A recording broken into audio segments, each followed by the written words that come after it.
If you have a child and you take your child to the doctor or dentist or anybody like that, as you should, you want to be careful about this because you can have your child can have a doctor that is attracted to them.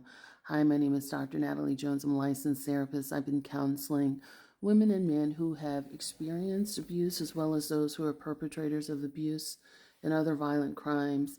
And I should have said trigger warning, by the way. But this is something that I have seen firsthand over the years. If you have little kids or adolescents or teenagers and things like that, your child could have you know professionals that are attracted to them. And this is going to look like the professional is going to spend extra amounts of times with them. They're going to be extra complimentary to them. I've even seen it to whereas you know uh, you know uh, they will write love letters to your child and give them to your child at their appointment. If, like, for example, if you send your child in by themselves. So this, and I've seen this in, a number of situations. It could be teachers, it could be dentists and orthodontists, pediatricians, all different walks of life.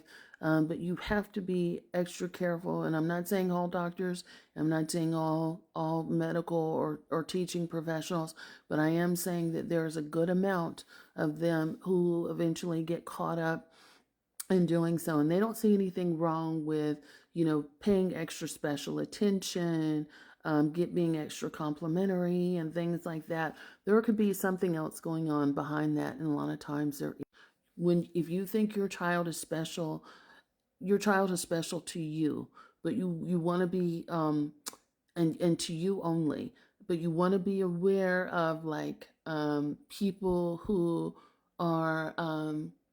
think that your child is special just for normal kid stuff or for having normal issues. That to me is a red flag. And I know that some people might take issue with me for saying that because there's a lot of ego wrapped up in your children. But listen to what I'm telling you for a second. You have someone that's like thinking that your child is extra special, extra worthy of attention or special favors just because you want to be clear about what the motivation is behind that.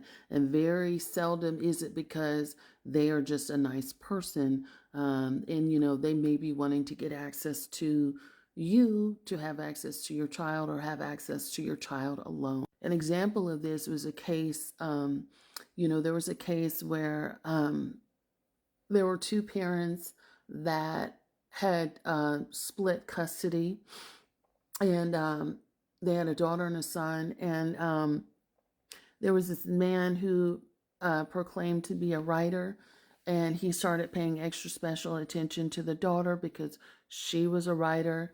And he was telling her that he had this book deal with Random House, and he worked with children, and he could get her signed because she was such a special writer with Random House. Meanwhile, they never saw or spoke to anybody from Random House, from my understanding. And so, but he wanted to take their daughter with them on a trip to meet Random House, without the parents. The parents couldn't do it, and he had been filling their heads with all of this stuff. Long story short, he kept that daughter for several months, holed up in a hotel, and was doing all kinds of stuff where he had her chained. And I won't go into the explicits about that, but the parents were trusting that because he was paying so much attention to their daughter, and they were telling her that she had such an amazing gift. And I'm not going to say that she didn't, but what I'm saying is that I think ego played a big part into them to that man telling them that they just took that and ran with that instead of vetting this person. So, regardless of what credentials somebody has behind their names, um, you know, however long they've been in practice, always vet and always be present when they are working with your children. And never ever tolerate any sort of special love notes and things like that. And if you're ever confused about whether or not it's a simple harmless note or a love note, get an extra pair of eyes on it. Have other people go over it with you.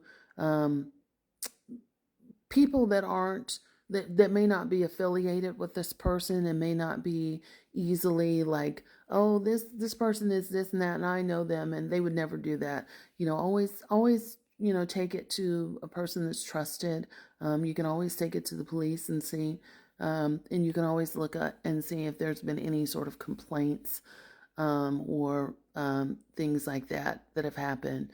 This happens quite a bit, but always be extra alert when you have people working with your children, including when your children have to be sedated for any procedure or anything like that. And just, be careful.